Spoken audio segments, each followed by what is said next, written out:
Excellences, Messieurs les présidents de la République démocratique du Congo, de la République française, bonjour et bienvenue à ce point de presse. Monsieur Macron, bienvenue encore une fois en RDC. Nous allons prendre les questions des journalistes du côté français et côté congolais. Nous avons 2 questions de chaque. Mais avant cela, Monsieur le Président de la RDC, Monsieur Félix Tshisekedi, vous venez de recevoir votre homologue français pour un tête-à-tête. Est-ce qu'on peut savoir quelles sont les conclusions de ces échanges et qu'est-ce qu'on peut dire sur la relation franco-congolaise? Où est-ce que nous en sommes? Merci, Madame. Avant toute chose, je voudrais souhaiter la bienvenue au président de la République française, le président Emmanuel Macron.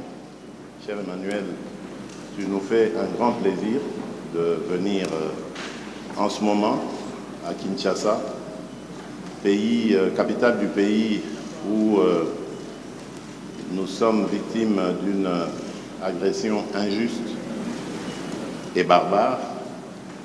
C'est dans le malheur, dit-on, qu'on reconnaît les amis, et le président Macron est là pour ça. Les relations entre la République démocratique du Congo et la République française sont au beau fixe. Et après la discussion que nous avons eue, le président Macron et moi, je peux dire que nous avons tracé les pistes d'une coopération encore plus importante.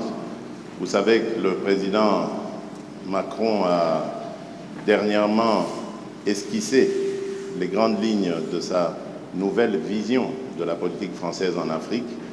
Je l'ai encouragé à ce sujet parce que j'estime que la France-Afrique est dépassée et que si la France veut être aujourd'hui en compétition avec tous les autres partenaires de l'Afrique, elle doit se mettre au diapason, évidemment, de la politique africaine par rapport, évidemment, à ce que les peuples africains veulent et de la manière dont les peuples africains regardent désormais les partenaires de coopération au développement avec qui ils sont en contact.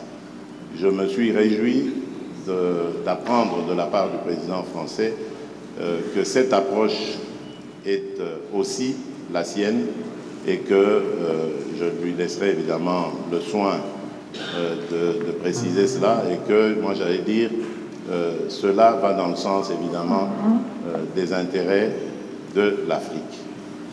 Pour ce qui est de ce que j'ai évoqué en entrée en matière, c'est-à-dire cette agression injuste et barbare, comme vous le savez, il y a eu un mini-sommet à Addis Abeba récemment, au cours duquel nous avons désigné le président João Lourenço de l'Angola, ainsi que le facilitateur désigné par la communauté d'Afrique de l'Est, l'ancien président kenyan, Uhuru Kenyatta. Nous leur donc avons confié la mission d'approcher les rebelles, les terroristes du M23, et le processus est en cours. Je n'en dirai pas plus. De mon côté, j'ai reçu des émissaires du président João Lourenço. J'ai eu l'occasion d'en parler au président Macron, qui lui-même a récemment visité l'Angola et rencontré le président Lourenço, et il peut aussi, s'il le veut, dire ce qu'il en pense. Moi, je reste, comme vous le savez, toujours sur ma position. Je demande à voir, parce que nous ne sommes pas au premier processus près. Les cessez-le-feu, nous les avons déjà décidés depuis le processus de Nairobi. Ensuite, il y a eu celui de Luanda, où il y a eu encore un cessez-le-feu, plus un calendrier qui commençait le 25. Après le cessez-le-feu, il y avait le retrait jusqu'au 15 janvier, et puis ensuite le cantonnement. Rien de tout cela n'a été fait. Nous demandons à voir. Nous donnons la chance à la paix, car comme je vous l'ai dit, ma présidence elle est destinée plutôt à favoriser la cordiale entente entre les peuples, à commencer par les peuples des pays voisins. Donc je ne mettrai jamais d'entrave à tout ce qui peut aller dans le sens de respecter ou de promouvoir plutôt le processus de paix et de stabilité dans la région. Pour le reste, nous avons parlé des problèmes d'échange économique, des attentes qui sont celles de la RDC. Et là, j'ai eu vraiment le plaisir de constater qu'il y a un engouement certain de la part de la France à vouloir s'engager aussi dans cette compétition que j'évoquais tout à l'heure, dans le business, dans les affaires en République démocratique du Congo, dans des partenariats que nous voulons gagnant-gagnant, que tout le monde s'en sorte heureux et avec le sentiment d'avoir réalisé des partenariats qui sont satisfaisants. Nous avons évoqué également le problème des forêts. Il revient d'ailleurs de Libreville, où il a participé au sommet One Forest Summit. C'est un sommet qui a pris en compte, qui s'est plutôt attardé sur la forêt tropicale, la forêt du bassin du Congo, qui, comme vous le savez, aujourd'hui est le premier poumon de l'humanité et un atout formidable pour la lutte que nous menons tous contre le réchauffement climatique. Là aussi, nous avons développé une série d'idées et nous sommes arrivés aussi à des conclusions de partenariat importants pour à la fois mettre en avant cet atout considérable qu'est la forêt, mais également comment par la transformation sur place, la transformation locale, nous pouvons créer de la richesse et des emplois, bref, une dynamique économique qui peut être favorable à nos pays. Là aussi, la France accepte de s'impliquer, de nous suivre. C'est une très bonne chose. Enfin, les minerais stratégiques, nous les avons évoqués. La France veut faire partie du débat. Ce qui m'a le plus intéressé, c'est ce partenariat qui va être conclu, je crois, avec la firme française BRGM, qui va nous apporter son savoir-faire et nous accompagner dans la certification de nos minerais, la cartographie, et plus tard, évidemment, ça nous aidera à pouvoir mieux exploiter ces domaines. Donc voilà en bref ce que nous avons passé comme sujet. Et je peux dire en conclusion que la France revient en force en République démocratique du Congo. Nous espérons simplement que cela n'est pas juste un feu de paille et que ce sera vraiment un vrai départ à nouveau, parce que le président a fait d'ailleurs le constat qu'il n'y a pas beaucoup de firmes françaises en République démocratique du Congo en particulier, mais même aussi en Afrique en général, et qu'il serait temps que la France redevienne encore plus présente. Ce sera tant mieux pour nos relations, tant mieux pour les affaires, tant mieux pour l'emploi. Voilà, mesdames et messieurs, ce que je peux dire en substance, en attendant évidemment les questions des journalistes. Merci, je vous remercie. Merci beaucoup. Monsieur le Président Macron, c'est votre première visite officielle en République démocratique du Congo, le plus grand pays de la francophonie. Mais vous arrivez quand même à un moment assez particulier où il y a une dégradation de la situation sécuritaire dans la partie est du pays. Quel serait votre premier message au peuple congolais qui vous suit en ce moment, pour ne pas dire celle de l'Est en particulier? Merci beaucoup, Madame. Monsieur le Président, cher Félix, Monsieur le Premier ministre, Mesdames et Messieurs les ministres, Mesdames et Messieurs les parlementaires, ambassadeurs, chers amis.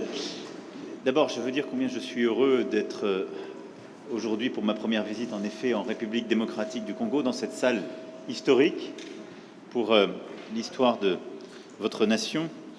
Et après avoir accueilli comme invité d'honneur le président, en particulier au Forum sur la paix en 2019, puis retrouvé lors du sommet sur le financement des économies en 2021, il était grand temps que, à mon tour, je vienne.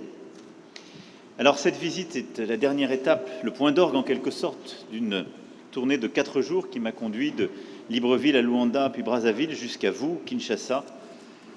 Et c'est ici, en effet, que se jouent nombre de combats du siècle, y compris ceux que nous avons portés ces derniers jours, celui pour la forêt et justement ce trésor du bassin du fleuve Congo. Alors cette visite, vous l'évoquiez à l'instant, arrive à un moment particulier pour la République démocratique du Congo et j'en mesure toute la gravité. Elle intervient à un moment, vous l'avez dit, Président, où une région, un peuple, un pays, vit le nouvel acte d'une tragédie qui, depuis près de 30 ans, ne s'est jamais vraiment éteinte. Des centaines de milliers de Congolais revivent le cauchemar de la guerre, de la fuite, du dénuement absolu. Une ville, Goma, est à nouveau sous la menace d'une rébellion qui emprunte de nouveaux acronymes, aujourd'hui le M23, mais dont le visage et les soutiens extérieurs et l'agenda sont connus. La France ne s'est jamais résignée à une soi-disant fatalité de l'histoire et à ce que l'horreur de la guerre puisse se répéter. Parce que la guerre qui revient, c'est ajouter des morts aux morts et des drames aux drames. Et en disant cela aujourd'hui, je veux également pleinement mesurer le poids de l'histoire, les drames qui se sont joués dans votre pays, les crises et guerres précédentes, qui nécessiteront que la justice pour le temps présent et la justice pour les crimes passés puissent passer. Face à une histoire dont le nombre de victimes équivaut à celui des guerres mondiales que nous avons vécues, la France ne prétend pas, et je ne prétends pas avoir seule une solution. La solution est dans un réveil collectif, dans la prise de conscience qui se joue ici, qui est l'affaire de tous et de toute la région. Et aux crimes et aux tragédies qui se déroulent sous nos yeux, nous ne devons pas ajouter l'oubli et l'abandon. Alors je souhaite aujourd'hui que la France reste fidèle à son rôle d'allié indéfectible de la RDC pour défendre son intégrité et sa souveraineté. La République démocratique du Congo ne doit pas être un butin de guerre. Le pillage à ciel ouvert de la République démocratique du Congo doit cesser. Ni pillage, ni balkanisation, ni guerre.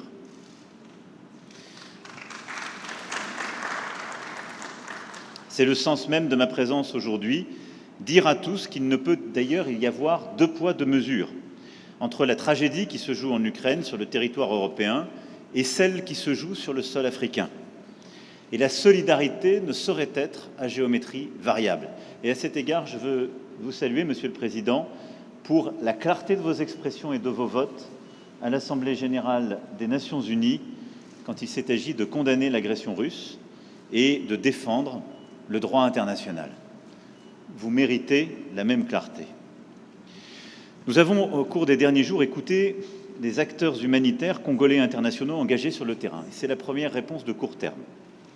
Nous avons entendu leur alarme face au dramatique manque de moyens qui se profilent sur le terrain et les situations extrêmes qui sont à nouveau vécues par nombre de vos compatriotes. C'est pour cette raison que la France sera le premier État à répondre à l'initiative de l'Union européenne, annoncée ce matin même, de mettre en place un pont aérien humanitaire à destination de Goma. Nous allons débloquer une contribution immédiate de 34 millions d'euros d'aide humanitaire, laquelle s'ajoutera au montant de près de 50 millions annoncé par l'Union européenne. Nous nous tenons également à la disposition de l'Union européenne pour fournir des moyens de transport, civils ou militaires, et pour procéder à leur acheminement. Je veux ici remercier le commissaire européen Lenarčič d'avoir amorcé cette solidarité européenne qui se concrétisera dans les jours qui viennent par l'acheminement de plusieurs tonnes de matériel humanitaire au profit des populations déplacées dans la région de Goma et dans toutes les régions qui ont été affectées par ces mouvements rebelles et ces groupes terroristes. Le rôle de la France, c'est aussi de tout faire pour qu'il y ait un chemin vers la paix. Pour cela, chacun doit être à la hauteur de ses responsabilités. J'ai parlé il y a quelques instants au secrétaire général des Nations Unies, Antonio Guterres, qui est engagé pour faire jouer aux Nations Unies leur rôle indispensable, et je l'en remercie. Et donc ensemble, nous devons travailler, Union européenne, Union africaine, organisations sous-régionales, pays de la région et Nations Unies, à ce qu'on chacun donc apporte sa contribution pour enfin imposer la désescalade et la paix. À cet égard, je veux ici dire tout notre soutien au processus de Luanda et de Nairobi. Et suite à la dernière réunion qui s'est tenue en marge du sommet de l'Union africaine à Addis Abeba, notre soutien à la médiation que vous avez confiée. J'étais hier avec le président Lourenço, nous avons eu un très long échange sur le sujet, et le plan qui est aujourd'hui sur la table, qui a été agréé par tous, qui est en train d'être mis en œuvre, j'en suis convaincu, est le bon, à condition évidemment qu'à chaque étape il soit respecté et que le chronogramme qui a été décidé à partir du 28 février soit dûment respecté. Cessez-le-feu sur le terrain, mécanisme de vérification sous supervision angolaise, cantonnement du M23 sur votre sol, processus de désengagement, désarmement et réinsertion, déploiement de forces régionales. Et je veux ici remercier les Kenyans, j'espère que les autres rejoindront, et je veux ici dire que nous serons évidemment mobilisés pour aider au financement, et désescalade dans un premier temps, retour à une paix durable ensuite. Tout ça est ce qui nous a longtemps manqué, mais tout ça dépend évidemment des pressions politiques, diplomatiques, économiques, pour que cela soit respecté. À cet égard, la discussion que j'ai eue avec le président, la discussion que nous avons eue avec le président Lourenço, la discussion que j'ai eue ce matin avec le président, cher Félix, et l'échange que j'ai pu avoir avec le président Kagame m'a démontré une chose: tous m'ont apporté un soutien clair au cessez-le-feu pour mardi prochain, qui est prévu dans le chronogramme, sur lequel se sont engagés aussi les représentants du M23 qui sont allés voir le président Lourenço. Nous verrons maintenant si chacun respecte la parole donnée. Mais si je dois retenir un seul motif d'optimisme, c'est que tous mes interlocuteurs adhèrent à ce plan porté par l'Angola, le Kenya, le Burundi, et je salue, cher Félix, le courage qui est le vôtre de donner une chance à ce plan et à la paix, avec une exigence légitime, c'est que tous ceux qui s'y engagent respectent la parole donnée, les rendez-vous, les dates et l'effectivité des choix pris et des promesses tenues. Il nous revient d'être collectivement à vos côtés pour faire la démonstration que ce choix est le bon. Ceux qui s'en éloigneront auront une responsabilité écrasante et s'exposeront à la sanction de l'histoire. Et dans une région où la France a su regarder en face son propre passé, nous savons combien ce poids de la sanction de l'histoire peut être accablant. Je le disais en ouverture de mon propos, cette visite en un moment de gravité est aussi une visite d'amitié, d'espoir, et le président l'a évoqué à l'instant. Et c'est un espoir légitime parce que vous êtes un grand pays, et nos deux pays ont en quelque sorte en commun aussi de voir grand. Et pour transposer un mot célèbre du général de Gaulle, le Congo ne peut être le Congo sans la grandeur. Et donc, aucun pays d'Afrique n'est plus doté que le vôtre de richesses de toutes sortes et une capacité à saisir un destin d'exception. C'est pourquoi nous souhaitons bâtir un partenariat nouveau sur plusieurs axes. D'abord, vous aider à la pleine souveraineté sur le plan sécuritaire et militaire. Nous sommes déjà les premiers partenaires en termes de formation militaire de la RDC. Nous souhaitons faire davantage parce que la condition pour qu'il y ait, dans la durée, la fin des pillages, la fin du risque de balkanisation que j'évoquais, c'est qu'il y ait le retour de l'État régalien et des conditions de cet État régalien partout sur le territoire. Nous souhaitons être des partenaires dans la durée de ce travail. Formation, équipement, capacité à être à vos côtés, ça correspond au nouveau partenariat qui est le nôtre. Deuxièmement, c'est sur le terrain économique, vous l'avez dit. Nous allons cet après-midi, dans une conférence économique, illustrer ce que je disais lundi. Nous répondons aux demandes qui sont les vôtres. On ne vient pas plaquer des solutions. On vient avec des entreprises de toute taille, de tous ordres, et beaucoup d'entreprises nouvelles. Nous assumons d'être là, y compris pour défendre nos intérêts économiques, et on le fait en amenant avec nous toutes les compétences, et y compris les Européens. Et je me félicite que 2 commissaires européens seront à nos côtés cet après-midi. C'est pas simplement la France, mais la France et l'Europe, sur la base d'un partenariat équilibré et respectueux, et des services urbains si importants pour vous, on l'évoquait ensemble, du numérique jusqu'au domaine minier, où nous souhaitons travailler avec vous pour bâtir un cadre de confiance qui permettra une exploitation au service des Congolais, dans les meilleures conditions scientifiques, permettant justement la coopération et notre expertise. C'est, je crois, la clé de ce partenariat économique qui nous permettra aussi de faire mieux. Parce que l'Afrique est un théâtre de compétition. Il faut que cette compétition se fasse dans un cadre loyal, qui serve les intérêts des populations, qui aide à lutter contre la corruption, mais où nous avons notre place à jouer, ni plus ni moins.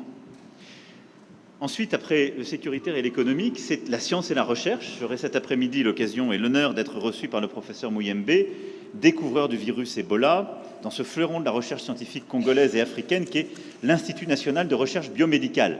Et je veux ici d'ailleurs rappeler combien la France a été engagée dans cette lutte contre le virus Ebola, avec les meilleures équipes de l'INSERM, de plusieurs de nos laboratoires, combien nos chercheurs, nos épidémiologistes sont venus. Yves Lévy avait eu cette mission confiée il y a quelques années, ici même, et je veux saluer cette coopération, mais l'INRB, dans le séquençage des virus les plus dangereux, dans la lutte contre la pandémie de Covid-19, dans la formation d'étudiants venus de toute l'Afrique, prouve tout ce qu'on peut accomplir quand notre coopération se donne les moyens.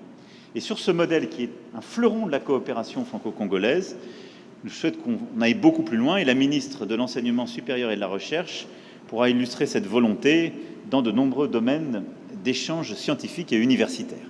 Je souhaite aussi que nous puissions le faire dans les domaines de climat et de biodiversité, autour de la question des forêts, si importante et que vous avez réévoquée.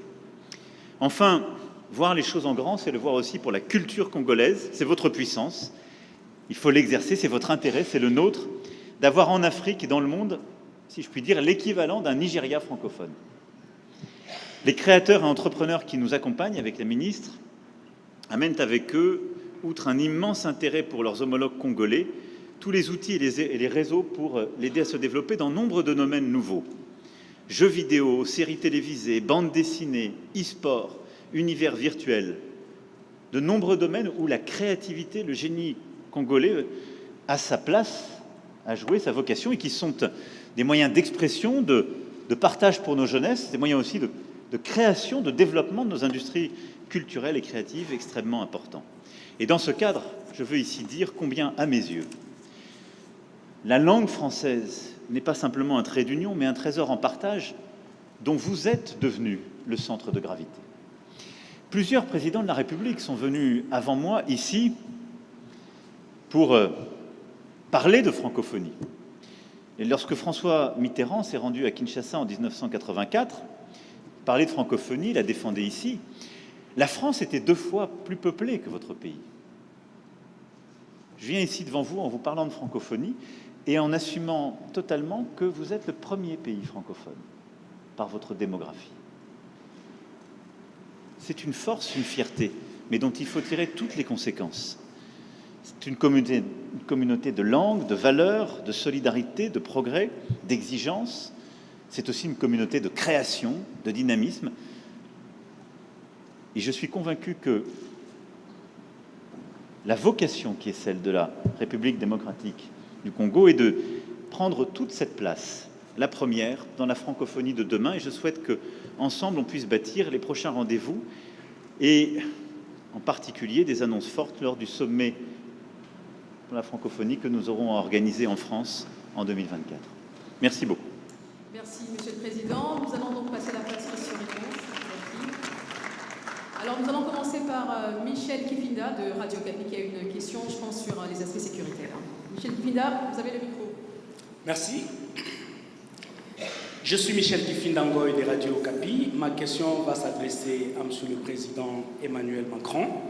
Monsieur le Président, la mémoire congolaise retient d'une façon fraîche que la France a joué un rôle pertinent dans le génocide rwandais et surtout dans l'entrée des FDLR en RDC avec l'opération turquoise. Vous vous rappelez, il y a eu un couloir humanitaire.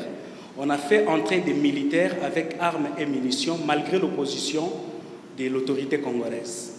Aujourd'hui, la RDC a déjà enregistré plus de 10 millions de morts. On est victime de notre solidarité.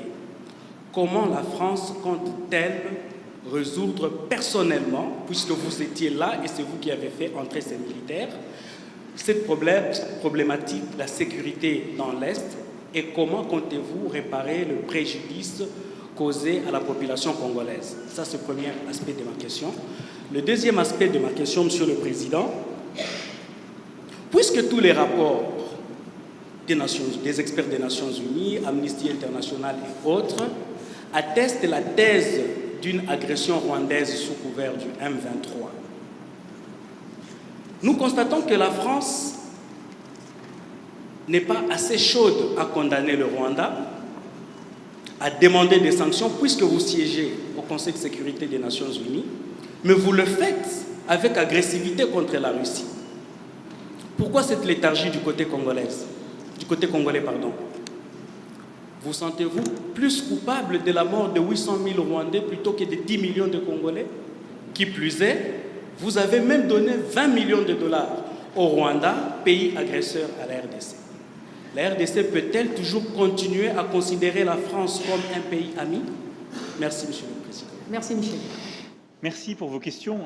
J'ai dit dans mon propos introductif, et je vous le redis avec beaucoup de clarté, que la France est un allié de la RDC, continuera de l'être.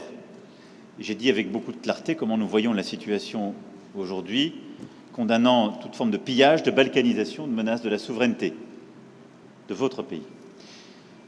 Je suis prêt à ouvrir tous les dossiers de l'histoire. Je l'ai fait avec le Rwanda. Si c'est le souhait du président Tshisekedi, je suis totalement favorable à ce qu'il y ait une commission d'historiens qui puisse assigner les responsabilités aux uns et aux autres.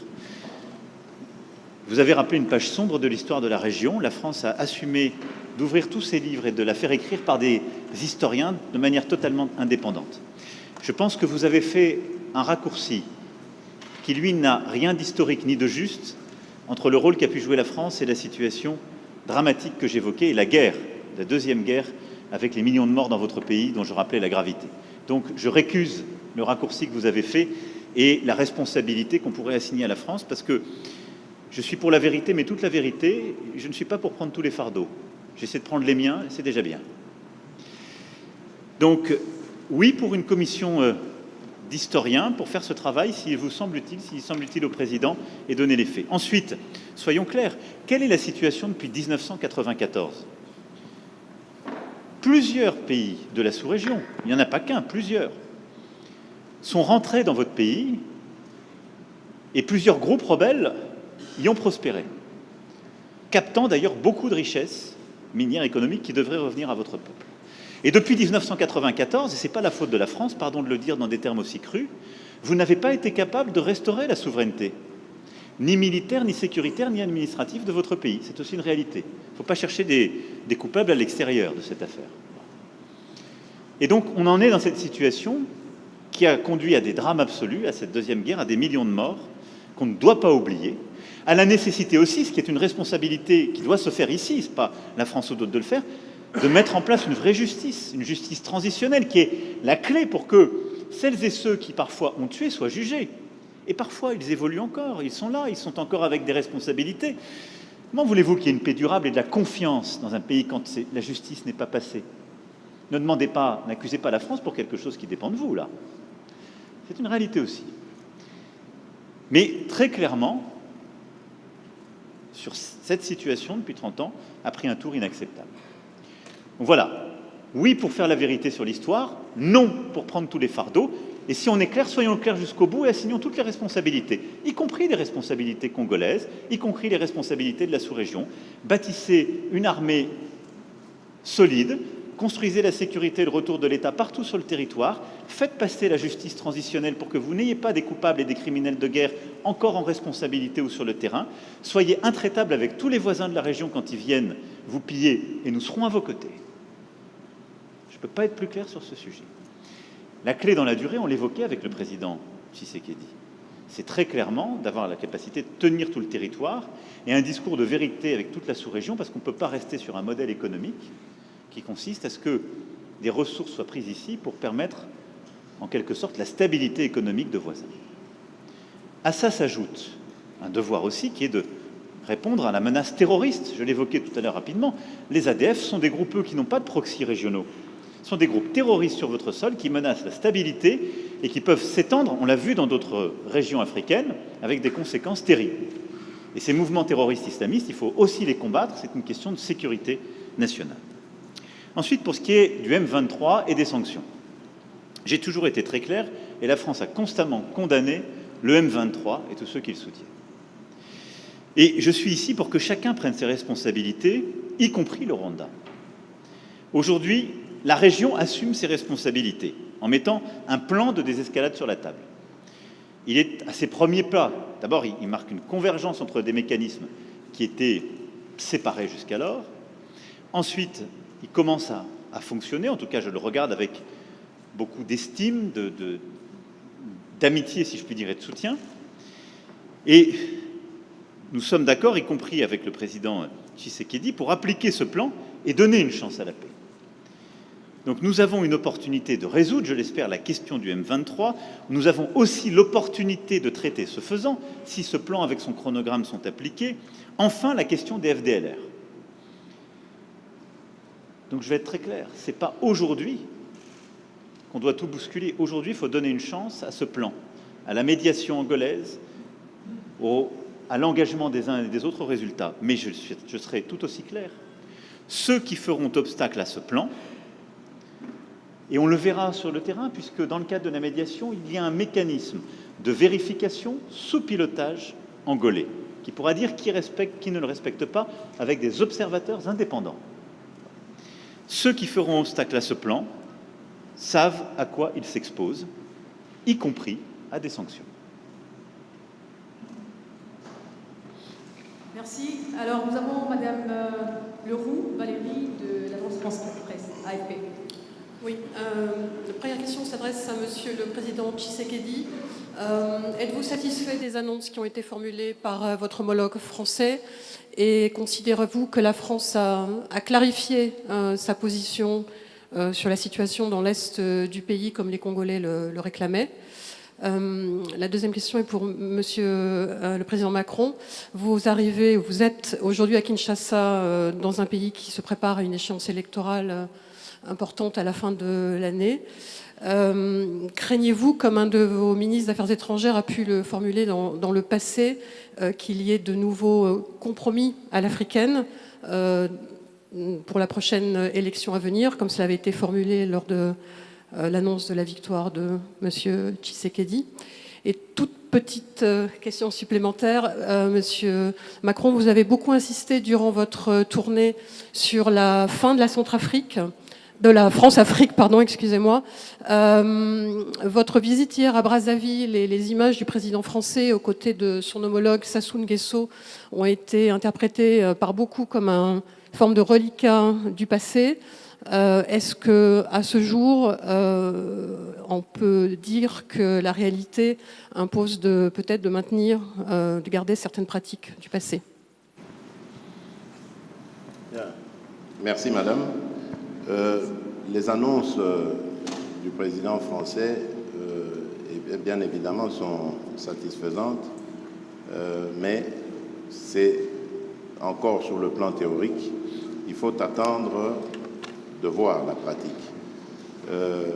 Nous remercions la France et l'Europe pour ce soutien combien important à apporter aux déplacés de guerre, à nos compatriotes déplacés de guerre.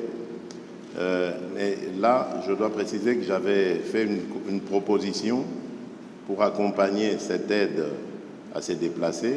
J'ai faite tout à l'heure au président Macron. C'est celle d'apporter plutôt une aide au retour et non pas une aide à demeurer dans les conditions infrahumaines que ces déplacés de guerre vivent en ce moment. L'aide au retour aura l'avantage à la fois de ramener évidemment ces déplacés dans leur lieu de résidence habituel, mais aussi de mettre la pression sur le processus de paix, l'exécution du processus de paix, c'est-à-dire cessez-le-feu et retrait, parce qu'au moment où les populations feront mouvement vers leur localité d'origine, les terroristes du M23 devront quitter ces lieux. Et enfin, chose importante, ça donnera la possibilité, cette fois-ci, à la Commission électorale nationale indépendante de déployer ces machines et d'ouvrir ces bureaux pour enregistrer les électeurs. Parce qu'en ce moment, je vous le rappelle, nous sommes déjà en phase du processus électoral. Les électeurs sont en train d'être enrôlés. C'est déjà fait dans la partie ouest du pays. Actuellement, nous sommes dans la partie centre et la partie est. Le seul problème reste au niveau des zones de troubles où nous avons besoin que l'ordre revienne ainsi que la stabilité afin de pouvoir continuer avec le processus électoral. Sinon, nous risquons d'avoir un retard considérable qui impactera sur la date prévue par le calendrier. Pour le reste, c'est comme je l'ai dit, je demande à voir, surtout au niveau des sanctions, parce que je reste dubitatif quant à la bonne foi de ceux qui nous ont agressés. Il n'y avait aucune raison, je le rappelle, qui justifiait cette agression, si ce n'est que des raisons économiques, mais propres au Rwanda, instigateur de cette agression. Maintenant, la question est de savoir est-ce que le Rwanda peut se passer de ce pillage systématique de la République démocratique du Congo qui date maintenant d'une vingtaine d'années. Et si c'est le cas, ça se vérifiera à travers ce processus. Et si ce n'est pas le cas, c'est là que je vérifierai les propos et les engagements du président Macron par rapport aux sanctions à prendre contre le Rwanda, et ça, il faut le préciser. Je vous remercie.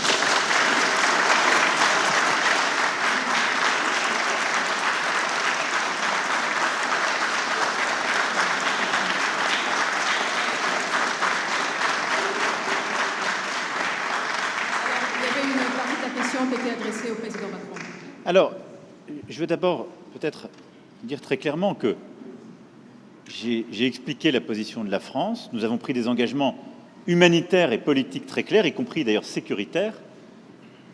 Mais ce n'est pas la France qui apportera la solution. Et je le dis ici avec beaucoup de clarté et d'humilité. Et je pense que c'est à la fois l'honnêteté et c'est la condition pour pouvoir être heureux. Parce que si on attend trop de quelqu'un ou si on arrive là dans le sentiment qu'on pourrait résoudre tous les problèmes, on finit tous malheureux. C'est pas vrai. Bon, ensuite, je l'ai dit au président, moi je soutiens le processus. Je fais confiance aussi à l'engagement du président Lourenço. Et j'espère en quelque sorte ne pas avoir à aller jusqu'aux sanctions, parce que ça voudra dire que le chemin aura été respecté. Et je pense que tous ici dans cette salle, c'est ce que vous préférez. Parce que c'est ça qui permet d'éviter la guerre et de recouvrer une situation de stabilité. Enfin, sur les questions humanitaires, je voudrais distinguer deux choses. Il y a le pont humanitaire qu'on a décidé qu'on va financer de court terme, et il faut le faire parce que c'est livrer du matériel médical, de quoi se nourrir dans des situations d'urgence. Et ensuite, il y a la question de réfugiés et de déplacés, et je souscris à ce qui a été dit par le président, et nous accompagnerons ce mouvement sur à la fois le retour de ces populations vers des lieux qui auront été libérés par les M23. Puis le président m'a aussi parlé d'autres camps de réfugiés, cette fois-ci côté rwandais. Sur ce qui est des élections à venir, il y a un calendrier, il y a un engagement. La France a toujours été très claire, c'est-à-dire là aussi, je pense que si on veut que les choses marchent, il faut partir avec de la confiance et se donner les moyens de la confiance. Et donc qu'il y ait un processus loyal, qu'il y ait une commission nationale indépendantes qui suivent le processus, avec des personnalités incontestables d'un point de vue politique et neutre, et qu'il y ait des systèmes d'enregistrement et d'organisation du vote qui soient aux meilleurs standards, et qu'il y ait des observateurs régionaux, internationaux, déployés partout, avec peut-être d'ailleurs une association des communautés religieuses pour que de manière très locale, il puisse y avoir des observations dans chaque bureau de vote, et qu'il y ait un processus de confiance qui soit mis en place. Donc moi, j'ai confiance en cela. Je sais combien le président Tshisekedi, qui est le fruit d'une alternance politique, est attaché à la clarté démocratique, il n'y a aucune raison pour que les choses ne se passent pas dans les meilleures conditions. Et le rôle de la communauté internationale, c'est d'y aider en fournissant les moyens, la bonne organisation et le reste. Pour ce qui est de la France-Afrique, dont vous avez parlé, et de la fin de la France-Afrique et du fait qu'il n'y ait plus de France-Afrique, je ne suis pas sûr qu'on soit dans le meilleur pays pour en parler. Pas une façon de nous défausser, mais c'est une réalité, là aussi. Mais qu'est-ce que ça veut dire? Ça veut dire qu'on assume tout et qu'on part d'un nouveau pas. Le président Sassou Nguesso est président depuis longtemps dans son pays. Bon, c'est pas le choix de la France. Ça fait 14 ans qu'il n'y avait pas eu un président français qui était là-bas, et c'est normal que ce ne soit pas le choix de la France, parce qu'il se trouve qu'il n'est pas président français. Donc, quand on va au Congo-Brazzaville, parce qu'il faut humilier personne quand on fait une tournée régionale, ça ne me choque pas particulièrement que le président français rencontre le président du Congo. Voilà. Alors après, la question, c'est qu'est-ce qu'on lui dit? C'est pas pour lui servir la soupe. Et donc, j'ai tenu un discours cohérent avec ce que je vous disais lundi, qui est celui de bâtir des nouveaux partenariats. Une politique pour le climat et la forêt qui correspond à nos ambitions et l'application de ce qu'on a lancé à Libreville. Une politique culturelle nouvelle en défendant justement les artistes, y compris les plus insolents et les plus innovants. De nouveaux partenariats en matière économique pour les petites et moyennes entreprises, pour faire davantage là-bas et améliorer le cadre d'affaires, ce que je lui ai demandé parce qu'il n'est pas bon aujourd'hui. Donc c'est une politique exigeante, sincère, d'avenir. Voilà. Mais si on se met en quelque sorte dans une situation qui consiste à dire partout où il y a des dirigeants qui ne sont pas élus aux meilleurs standards démocratiques ou ceux qui nous plaisent, ou qui sont là depuis trop longtemps, il n'y a plus de déploiement de la France ou de partenariat, ben vous serez les premiers à m'expliquer le lendemain qu'il n'y a plus de politique de la France du tout et qu'il n'y a plus de présence de la France. Donc, on fait avec les dirigeants qui sont là, avec respect. Donc, il y a du respect, on l'en doit à la fois au président Sassou Nguesso et à son peuple. On le fait en constatant nos accords et nos désaccords et en essayant de bâtir une politique d'avenir et en disant ce qui ne va pas quand ça ne va pas, ce que j'ai fait hier. Donc je pense que c'est cohérent. Mais c'est exigeant. C'est le fruit de... C'est le propre exactement de ce que nous sommes en train de faire avec le continent africain. Je pense qu'il le mérite parce que c'est un immense continent d'avenir avec lequel on a une histoire plurielle, si je puis utiliser ce terme, multiple, mais qui est un continent que j'aime. Merci beaucoup. Monsieur le Président, vous avez une réaction par rapport à la question qui a été posée? Oui, je voulais réagir par rapport à cette question sur le compromis à l'africaine, enfin ce petit commentaire, pour dire que, voyez-vous, madame, c'est justement ça qui doit changer dans nos rapports avec la France en particulier, mais l'Europe en général, l'Occident. Votre façon de voir les choses lorsqu'elles se passent en Afrique. Quand il y a des irrégularités aux élections américaines, on ne parle pas de compromis à l'américaine. Lorsqu'en France, il y a plusieurs années maintenant, lors des années Chirac, il y a eu un scandale sur des électeurs décédés qu'on a fait voter, on ne parlait pas de compromis à la française. Je crois qu'il doit y avoir du respect dans la considération que nous avons les uns envers les autres. Nous n'avons aucunement l'intention de galvauder l'opinion de nos électeurs. Le processus électoral est entamé. Nous avons tiré suffisamment la sonnette d'alarme pour dire que s'il y a risque de dérapage, ce n'est pas à cause des autorités du pays ni des responsables de la CENI. C'est simplement dû au fait que nous sommes un pays agressé par le Rwanda, l'agression à laquelle d'ailleurs a fait suite un déplacement massif de population, d'électeurs, qui pouvaient être en ce moment en train d'être enrôlés, mais qui malheureusement ne peuvent pas à cause du fait qu'ils sont loin de leur base. Et à cause de cela, nous risquons de prendre du retard dans l'enrôlement. Et s'il y a retard dans l'enrôlement, il y aura retard dans le vote de la loi sur la répartition des sièges, parce que c'est très important, c'est en juin qu'elle doit intervenir, pour que nous puissions ensuite aller sur un processus électoral crédible.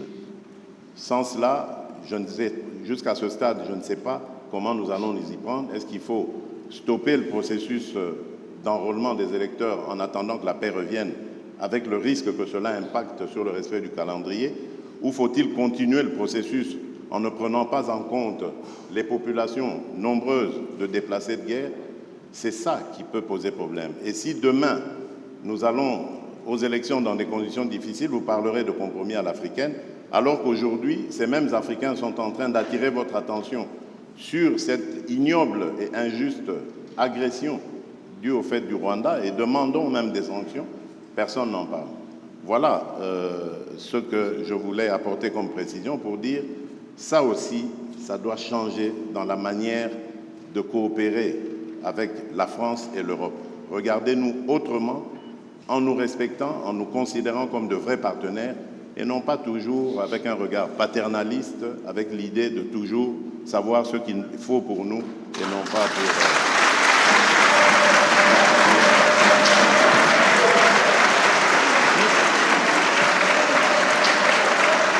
Voilà, merci.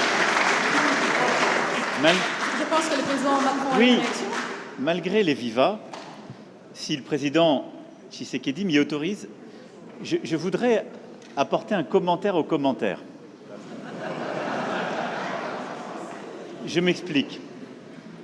D'abord, je pense que c'est très bien parce qu'on lève beaucoup de malentendus à travers ce jeu de ping-pong. D'abord, je veux que vous sachiez que quand il y a des problèmes électoraux aux États-Unis d'Amérique ou en France, la presse française en parle. Elle les dénonce, elle l'explique, elle s'en saisit et elle en parle de manière aussi intraitable qu'elle le fait quand elle parle de vous. Donc il n'y a pas de double standard. Ce qui serait inquiétant, c'est si la presse française n'en parlait pas pour vous, mais elle en parle aussi pour nous. Mais pas de compromis. Non, mais elle parle de tout, elle parle de malversation quand il y en a. Elle parle beaucoup plus, elle va beaucoup plus loin, il n'y a pas de sujet. Elle essaie de dire la vérité, c'est le travail d'une presse indépendante. Et donc, il ne faut pas être choqué que la presse, quand elle a écho, quand elle entend des oppositions qui disent qu'il y a des problèmes, vous pose la question. Ce serait un double standard si elle disait « on est en Afrique, donc on ne pose même pas la question, ce n'est pas un sujet ». Non, elle pose la question, mais elle le fait aussi chez nous. Chez nous. Et il se trouve que chez nous, quand il y a des malversations politiques, je ne voudrais pas que des malentendus s'installent, y compris quand on fait référence au président Chirac, il y a des procès qui sont faits. Et les gens sont condamnés, parce qu'il y a une justice indépendante. Donc il y a une presse indépendante et une justice indépendante. Ça crée une démocratie qui est parfois vibrante. Alors je ne dis pas que c'est... on se fait attaquer, mais c'est très bien. Ça permet des alternances démocratiques et ça permet de bâtir par cette maïotique une vérité. Ça, c'est la première chose. Ne croyez pas qu'il y a un double standard. Ça n'est pas vrai. Ne croyez pas que ce soit de l'irrespect. Ça n'est pas vrai. Parce que les journalistes français, européens ou américains posent les mêmes questions à leurs dirigeants chez eux. La deuxième chose, et ça me permet d'insister, parce que le président a parlé de la France en répondant à la question. Quand un ou une journaliste française pose une question, ça n'est pas le gouvernement de la France. Et c'est bien comme ça. Mais il ne faut pas tout confondre. Non, parce que non, mais c'est pas une position de la France. Je faisais allusion. Parce qu'il n'y a pas, il y en a eu. Je faisais allusion au propos de Le Drian. Lui, il est officiel français. Oui, mais le compromis à l'africaine, c'est Le Drian, c'est pas la journaliste. C'est exact, mais ce compromis.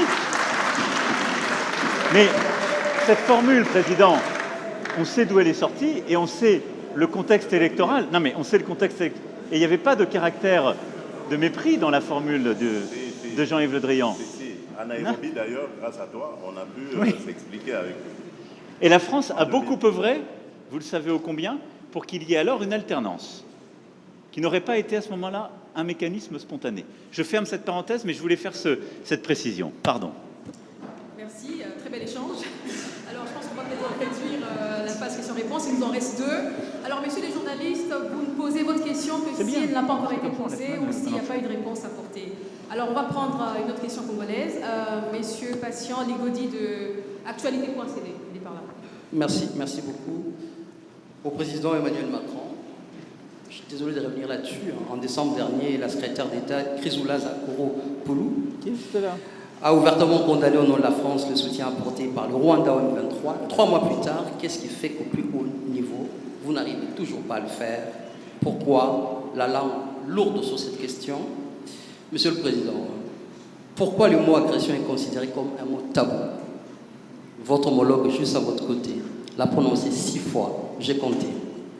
Pourquoi avez-vous du mal à nommer l'agression rwandaise alors que tous les rapports indépendants le disent et le prouvent?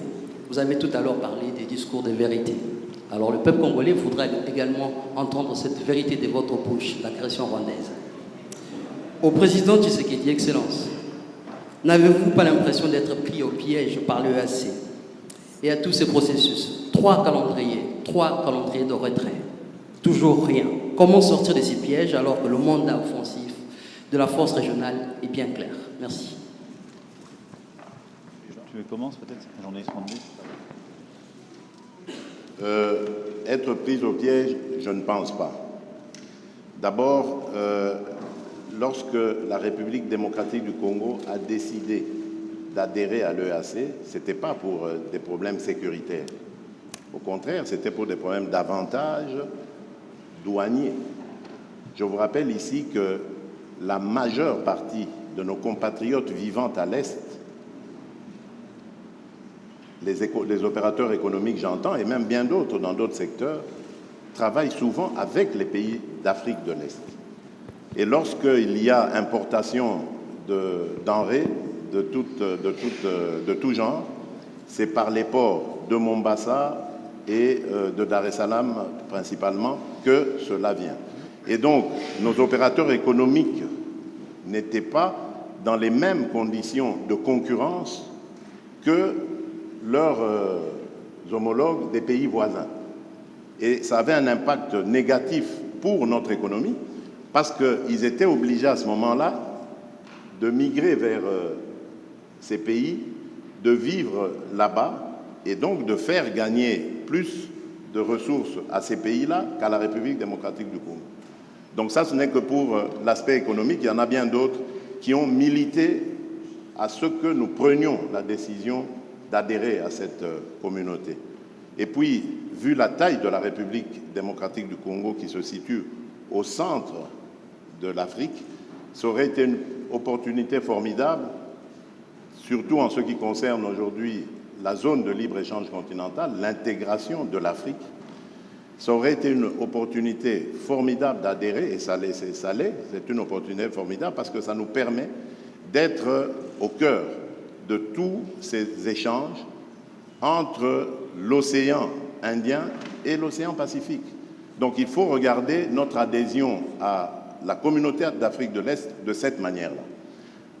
Malheureusement, entre-temps, par accident ou par velléité hégémoniste ou de pillage de nos ressources, le Rwanda nous fait la guerre, mais cela ne doit pas remettre en cause toute la raison d'être de notre adhésion dans cette communauté.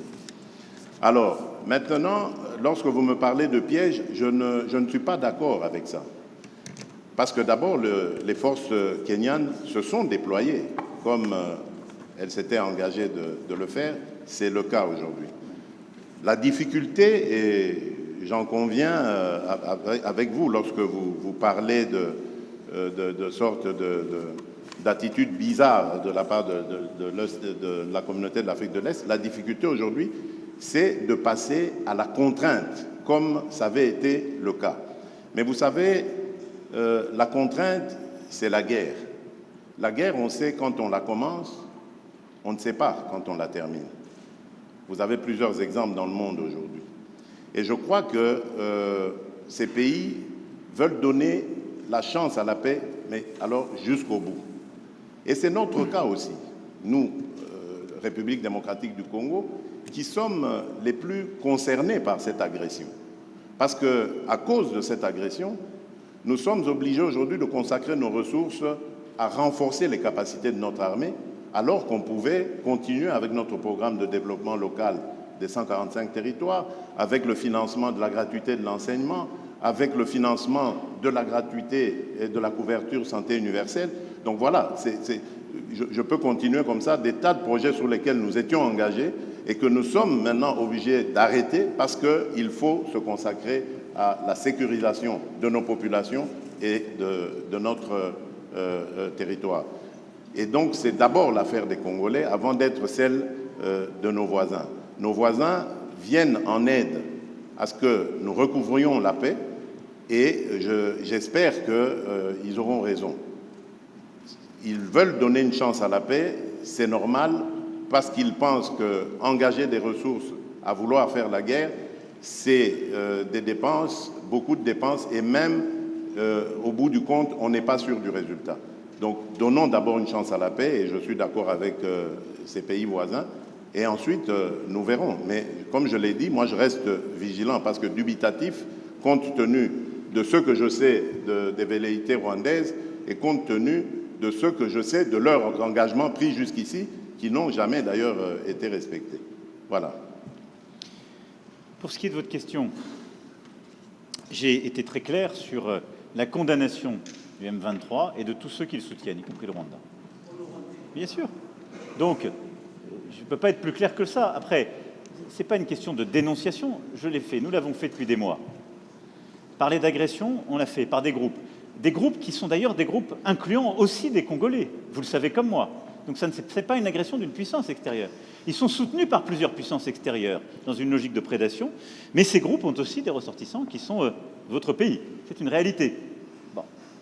Donc, je l'ai condamné, et on peut parler tout à fait d'agression, j'ai aucun problème, de tous ces groupes, y compris des ADF et autres. Et la France est un soutien et un allié de la RDC contre à la fois ces pillages, cette volonté de balkanisation. La question qu'il y a derrière ce que vous me demandez, c'est de savoir si on veut passer un cran supplémentaire, elle est tout de suite aux sanctions. J'ai répondu de manière très claire tout à l'heure. Nous dénonçons, nous condamnons, nous accompagnons le processus de médiation régionale, mais au moment où, pour la première fois depuis des mois, alors que jusqu'alors ces processus avaient été mis en échec par des refus de délivrer des visas pour permettre, par exemple, au M23 de bouger. Ça a été fait, ils ont pu aller à Luanda. Il y a un processus qui avance. On a un rendez-vous mardi. Je serai intempestif à vous dire qu'il faut tout de suite sanctionner. Donc je vous l'ai dit, moi, je fais confiance à ce processus parce que je pense qu'on peut se faire plaisir, on peut faire de l'escalade de tribune ici devant vous. Mais demain, c'est quoi l'alternative au plan de paix régional? C'est la guerre. Est-ce que je souhaite la guerre pour vous? Non. Donc je souhaite défendre ce plan de paix régional qui me paraît sérieux, crédible et qui engage toutes les forces de la région. Parce que je n'ai pas trouvé de solution plus intelligente et plus crédible. Et donc dans ce cadre, je préfère faire confiance avec exigence, dire ce que nous attendons du Rwanda et des autres voisins, c'est de s'engager et de respecter les rendez-vous qu'ils se donnent, sous la supervision des médiateurs. Et s'ils ne respectent pas, alors oui, il doit y avoir des sanctions. Je vous le dis très clairement. Mais au bon moment et en fonction du processus qui a été décidé par votre président et ses homologues à Addis Abeba et qui est sous cette médiation angolaise. Alors la dernière question est de Madame Méral Christelle de France Télévisions. Bonjour, Christelle Méral, donc France Télévisions. La question s'adresse au président français. Monsieur Macron, après plusieurs jours en Afrique, vous rentrez donc demain matin en France. Le pays, mardi, pourrait être bloqué en raison de la réforme des retraites. Alors, est-ce que vous ne redoutez pas que le blocage s'installe? Et puis, si la réforme devait rester très impopulaire, est-ce que vous ne craignez pas que l'on vous reproche de ne pas être à l'écoute des Français? Vous comprendrez bien que j'ai déjà fait plusieurs commentaires sur cette réforme des retraites, qui a fait partie de mon engagement présidentiel. Et je ne vais pas, depuis ici, compte tenu des sujets qu'on est en train d'évoquer, de la lourdeur de l'actualité, de l'importance stratégique de cette tournée en Afrique, faire de nouveaux commentaires sur les commentaires. Je n'ai pas grand-chose de neuf à dire. Donc, ce qui m'importe, c'est surtout d'expliquer à nos compatriotes l'importance, en effet, dans un moment comme le nôtre, de passer 4 jours en Afrique, dans cette région qui est une région où une partie de notre histoire aussi s'est jouée. On était à Brazzaville hier, qui était la capitale de la France libre, où il y a une partie de notre passé, mais surtout beaucoup de notre avenir, sur le plan climatique, sur le plan de la biodiversité, culturelle, linguistique, mais aussi sécuritaire.